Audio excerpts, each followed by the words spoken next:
ఆంధ్ర స్వచ్ఛ దివాస్ కార్యక్రమాన్ని విజయవంతం చేయాలని నెల్లూరు పార్లమెంట్ సభ్యులు వేమిరెడ్డి ప్రభాకర్ రెడ్డి గారు, అదేవిధంగా కలెక్టర్ ఆనంద్ గారు, అదేవిధంగా కమిషనర్ సూర్యతేజ గారు ఇప్పటికే పిలుపునిచ్చారు. ఈ సందర్భంగా కమిషనర్ సూర్యతేజ మనతో ఉన్నారు, ఆయనతో మాట్లాడదాం. సార్, ఈ కార్యక్రమం యొక్క ఇంపార్టెన్స్ ఏంటి? మనకి రాష్ట్ర ప్రభుత్వం ప్రతి 3వ శనివారాన్ని కూడా స్వచ్ఛ భారత్ దివస్ కింద సెలబ్రేట్ చేయడానికి ఉత్తర్వులు ఇవ్వటం జరిగింది. ఈరోజు మొదటి 3వ శనివారం న్యూ ఇయర్ క్లీన్ స్టార్ట్ అన్న ఉద్దేశంతో ప్రజలందరికీ, నెల్లూరు నగరంలో ఉన్న ప్రజలందరికీ అవగాహన కల్పిస్తాం.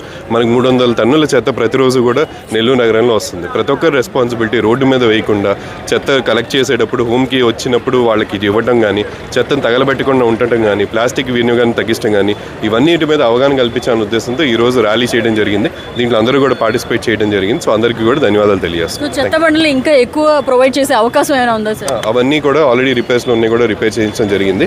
సో వెహికల్ ఫ్లీట్ కూడా రీసెంట్గానే మనకు ఆల్మోస్ట్ 40% ఇంక్రీజ్ చేయడం కూడా జరిగింది. సో ఆ మెజర్స్ కూడా తీసుకోవడం జరిగింది. సో ప్రతి శనివారం ఈ కార్యక్రమాన్ని నిర్వహించడం వెనక ప్రతి 3వ శనివారం మంత్లో నిర్వహించడం జరుగుతుంది.